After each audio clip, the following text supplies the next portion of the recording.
think I see that in you, Ajahn, and certainly in myself, is that there is a settling that's also bright at the same time. I don't know what you're a creative writer. I'm sure your audience knows that too. And you're creative with your language studies as well as other aspects too. I guess the first thing is when I actually did start, the very first time I started doing the drawing, just to learn that skill. I used to say I was one of in the line of meditators at Abhayagiri in the early days. I was one of the headless meditators in the morning. You look up and there'd be this shoulders and no head, they'd all be asleep. But as soon as I started doing the icon painting, especially when I got into it, after I had that experience of going into that really deep state of concentration for 9 hours, when I started doing it after that, that's when I really noticed, is like, if I pick this up, I'm turning a light switch on. And even though I was only getting 4 hours of sleep at night, I was wide awake in the morning. I was just, the energy was quite good. I mean, it didn't factor over into like all the factors. Like I probably still, because I was tired or just, physically getting worn down. I think probably like my attitude or, my mental state was probably a little more agitated. And so, but I'd made these really strong determinations, like I'm not going to miss this. And so, trying to keep those, it was good. And so I don't think like the painting itself, like helped every single factor of, being a monastic or being a meditator. But it was also at the same time, but it was forcing me to put effort into making determinations, to, trying to be as kind, even though you don't feel, you feel really tired and frustrated. And Ajahn, in terms of like the specifics of, because often when you get really specific, you get to see, like that's where a lot of the insight comes. And I have two questions. One is, when you paint the image of a saint, an icon, the Buddha, what are the qualities you try to bring there, and how do you do that? And the other is, and decide which one of these you're more interested in answering, but icon painting and creativity is one tool the Christian monastic orders have really brought to bear to keep their people in robes. I'm curious, you lived around such a community for a while, what other kind of aspects of the Christian training can we as Theravada practitioners bring into our practice that might help us? When a Christian iconographer is doing an icon, they use it as prayer. So it's especially if it's a monastic nun or a monk who's doing it, or someone who's serious practitioner. So they would use it as prayer. Oftentimes they're being commissioned, so it's like someone's asking them to do it for a particular reason. And what they might do is they might do a lot of research first. So they actually read up about the saint. And if there's like a particular quality that saint is known for, or teachings that they offered, you might read up on those. And if you feel inspired or able to, you might actually take on their practices, their meditation practices. And they say that it's like if the iconographer actually has a bit of that ability in them, it actually shines through in the icon. So a Christian iconographer, though, would also spend time in prayer, fasting, and they actually would use then the painting process itself as a meditation. Thank you. On this aspect of solitude, but also another one of your artistic avenues is video making. Hello, I'm Ajahn Jyotipalo. Welcome to Sauntering into Silence. Isn't this gorgeous? One thing I've heard some of the senior monks in the Ajahn Chah tradition say, even Ajahn Jayasaro, he's talked about the usefulness of the video format, especially during COVID, but even, he lives a very secluded lifestyle, almost reclusive, but he's able to, through different platforms, through people coming and interviewing him, he's able to reach the whole world. Right. And he doesn't have to leave his hut, and so he's even getting more seclusion in a way.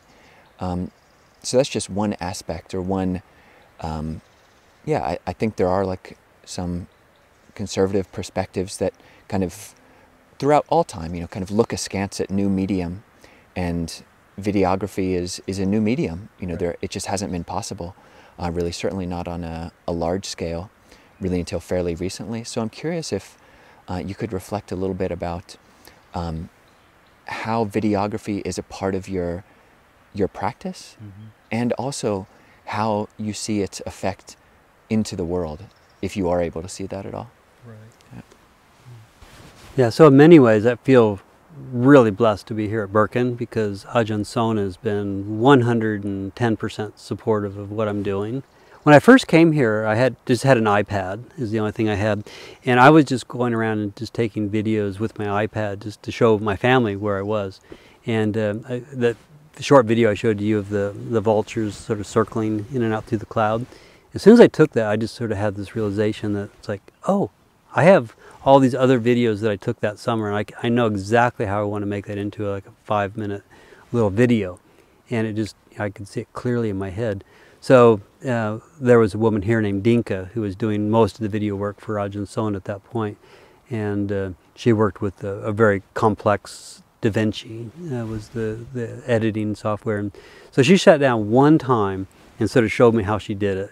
And then I kind of gave her like almost second-by-second instructions of how I saw this video flowing. And then came back like 2 days later and she had it finished. And we made some back and forth on it. But there was something about me that's like, when I was growing up in high school and college, I always kind of had in the back of my mind I wanted to make movies, but it was expensive. You had to have cameras, and it just, it was out of the means for somebody like me.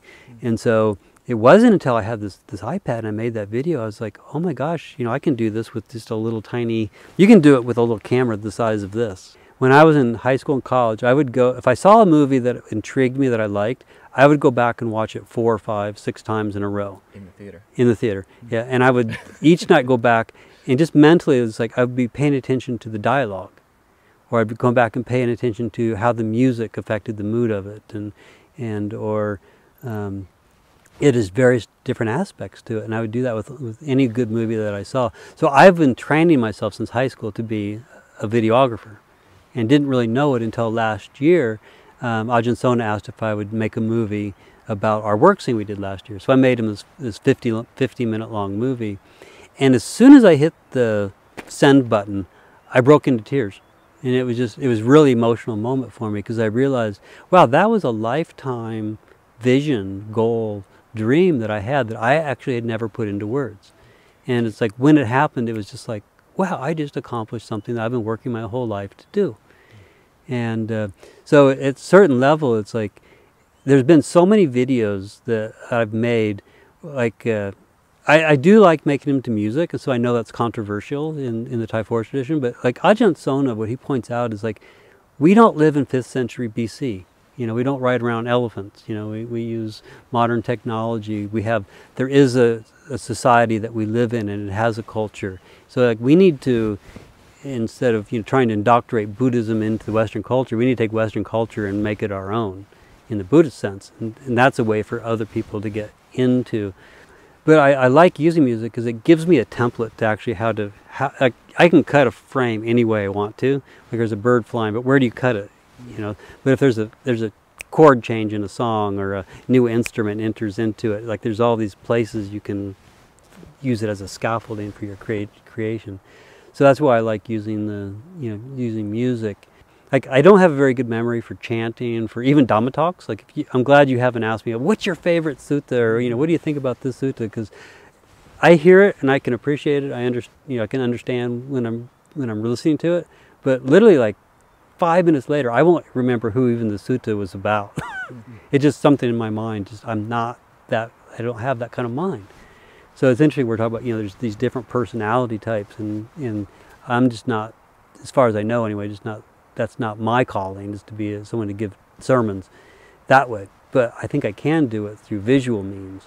One thing I find interesting is how rich when we asked about sort of the practical means of what you try to bring to a painting, there was such depth in what came out of that out of nowhere. I didn't expect, this sort of history of like how the Christians use it as prayer and all this. And I find that very interesting when, that distinction between working with the world and with craft and the sort of spiritual realm that distinction becomes blurred or non-existent. You know, like I ask about how you work with a painting, and suddenly there's this, you know, amazing discussion of prayer. Or I'm curious if there's any other really interesting principles that you've learned, tied to tradition or not, around, you know, selection of color or materials for an icon.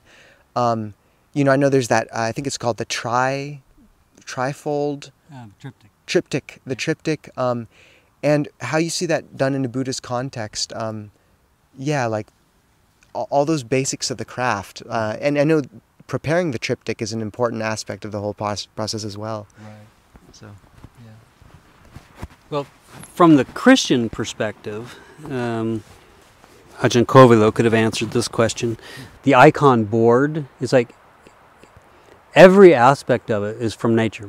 So it's like, you know, he doesn't use like acrylic paints, even though, you know, everything comes from nature at some level, I guess. But it's like, it's a wooden board that's been processed. It's got this, you know, the gesso's made out of, unfortunately, it's like rabbit skin glue is what they use, but it's like chalk or marble dust. You know, it's like elements from the earth to make the board. The medium that you paint with is actually the egg yellow. So it's, you know, this organic element, and the colors all come from, usually they're minerals, so it's ground up. It's either clays or minerals that are, you know, ground up into these fine colors. And so like everything is from, in a Christian tradition we look at it as like these are gifts from God, you know, but it's like from the earth, and it all, you know, fits together to create this image of the divine. So you're using worldly elements to create an image of the divine, which is a window into the divine. Use of color. It's interesting. It's like Ajahn Sumedho's sister, who just recently passed away, Virginia. I showed her an icon I had of Saint Francis, one of the first ones. It was actually, I think it was a triptych that I had, and that I made. And I painted him in black robes, and she was like, you know, no, St. Francis is always wearing brown robes. I said that to Father Damien, the icon painter, and he just sort of rolled his eyes. He goes, you can paint in whatever color you want. For every rule, there are certain rules. It's like there are certain saints that you would paint them a particular way, because when they're painted that way, you just know that's who it is. And so it's a language.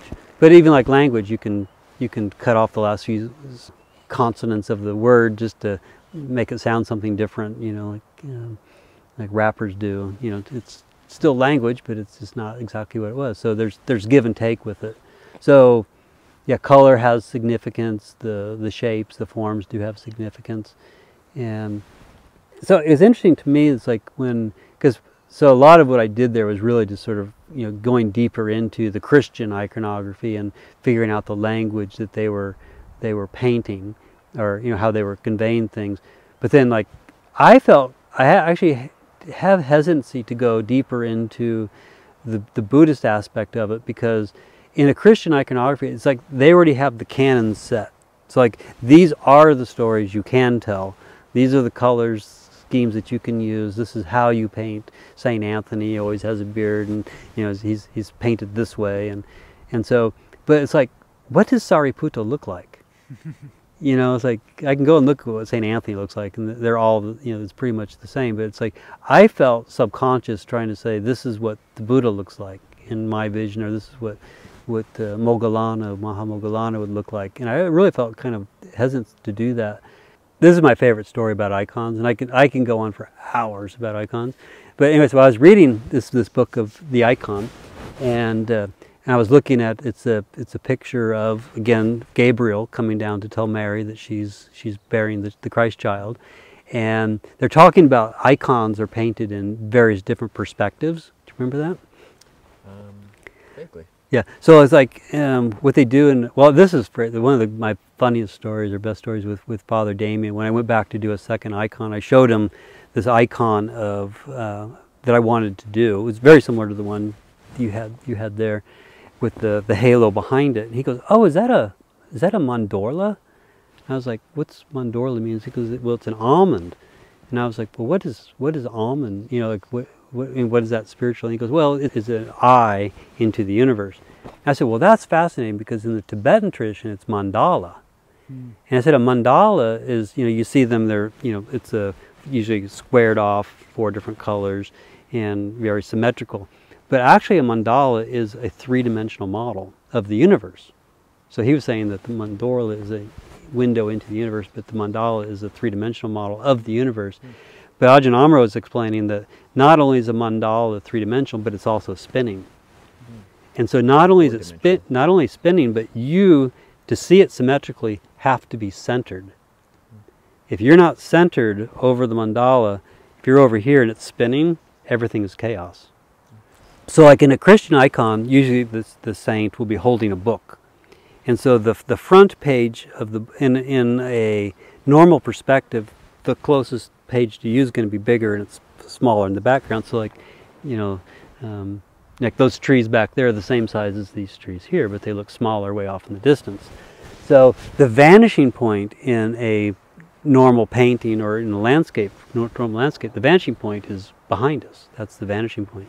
So they do a reverse perspective in icons. So when the saint is holding the book, the back page is bigger than the front page.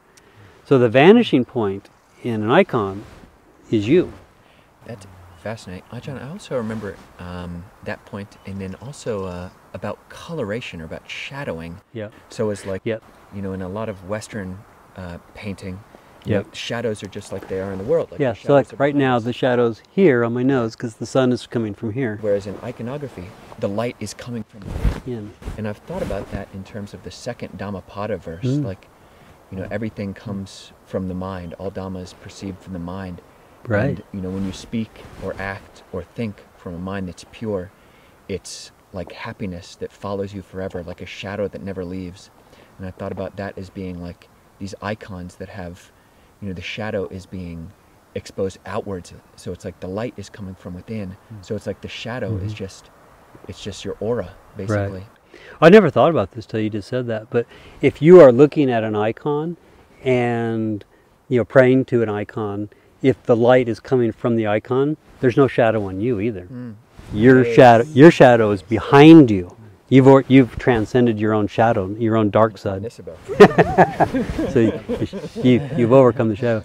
So it was really fascinating with this. This is great. This all ties into this. So I was reading Ajahn Sendler, and he's talking about it's the Ascension, I think is the icon, what's called, where Mary's being given this news that she's carrying the Christ child.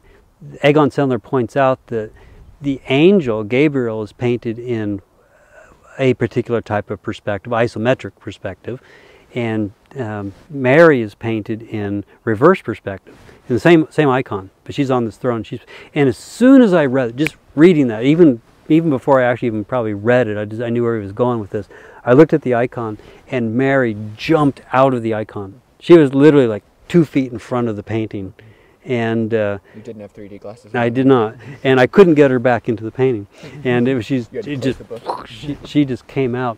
And what it said to me was like, a Christian icon, if you know how to read if you understand the language and know how to read them, it was like you come to an icon in prayer. It's like Mary's going to come out and say, "Are you ready for this?"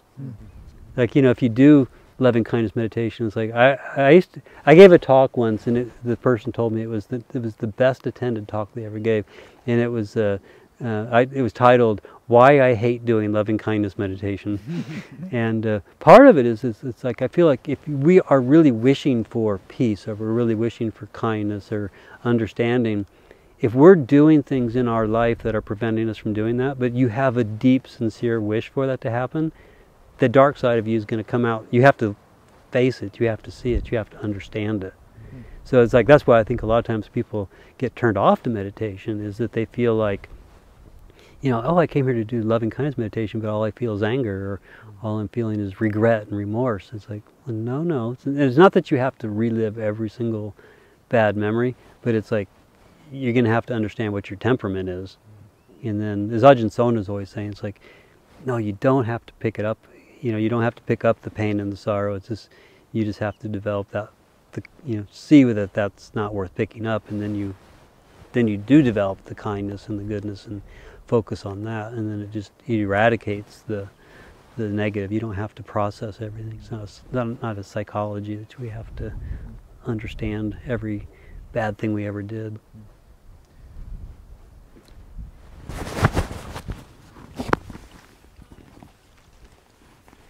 Ajahn, do you have any more? Ajahn, I think that's enough for now. It's been perfect. No, it's wonderful, and thank you so much for 9 9 hours. Wow. Thank you so much, Ajahn, for your guidance, for bringing kind of this other splash of color to things, and yeah, for taking the time with us. A splash of color. That's why I like to saunter. All right, we didn't even get into sauntering. Next time.